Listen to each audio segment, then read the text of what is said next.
Hi guys, good morning. আজকে ভিডিওটায় যে আমার মা বাবা ঘুরতে যাচ্ছে ওখান থেকে শুরু করলাম। তো যাই হোক, সকাল সকাল বেরিয়ে গেছে। আর মা এখানে বুঝিয়ে দিচ্ছিল যে ওই ঘরের মানে কি কি কি যেন বলছিল ওই ঘরের বিষয়ে, আমি অত মনে নেই এখন আর। তো ওই যে মা বাবা দুজনেই যাচ্ছে ঘুরতে।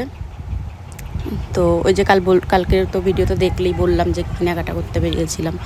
তো যাই হোক, সঙ্গে সঙ্গে টোটোও পেয়ে গেছে। ওই যে বাবা আগেই উঠে পড়েছে, তারপরে যে মা উঠে গেল।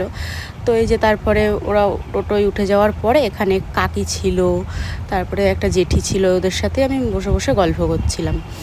আর হলো এখন থেকে ভাবছি যে মানে কেমন লাগছে বাড়িতে মা না থাকলে, যাই হোক ভাল লাগে না। তো তারপরে ওই দেখো জেঠি কাকি যে বসে রয়েছে, তো ওদের সাথেই খানিকক্ষণ কথা টথা বললাম। কথা টথা বলার পরে মুখ টুক ধুয়ে এই যে আমি এখন চা খাচ্ছি। মা চা করেই দিয়ে গেছিলো, রেখে গেছিলো। তো এই মুখ টুক ধুয়ে ঘরে এসে চাটা গরম করে খাচ্ছি। আর ভাবছি যে সারাদিন কী করবো, এবার মা না থাকলে কেমন একটা লাগে না, ফাঁকা ফাঁকা লাগে, ভাল লাগে না।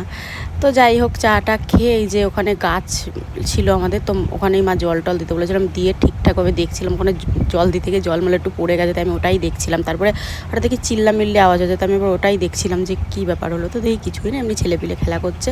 তো যাই হোক, তারপরে আমি এই যে ডিম সেদ্ধ করে সকালবেলা ওটাই খেয়েছিলাম।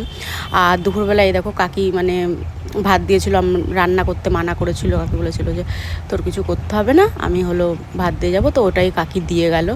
তো এই যে উচ্ছে আলু ভাতে আর একটা আজকে নতুন একটা তরকারি খেলাম, সেটা হলো মানে এঁচোড় দিয়ে মাংস। খুব সুন্দর হয়েছিল। কাকিও এটা প্রথমবার রান্না করেছে, আর আমরাও প্রথমবারই আমি খেলাম। তো খুব সুন্দর হয়েছিল তরকারিটা, খুবই সুন্দর হয়েছিল। তো তারপরে দেখো এখন সন্ধেবেলা আমি মানে ঘুম থেকে উঠে তারপর আমি নিজেই চাটা করে খেয়েছিলাম। তো চা করে খাওয়ার পরে মনে ছিল কী খাবো, তো আমি আবার অনলাইন থেকে ফিশ ফিঙ্গার অর্ডার দিয়েছিলাম। তো ওটাই খাচ্ছিলাম আর ফোন দেখছিলাম। তো যাই হোক, ভিডিওটা কেমন লাগলো বলো, যদি ভালো লাগে তাহলে একটা লাইক করে দিও।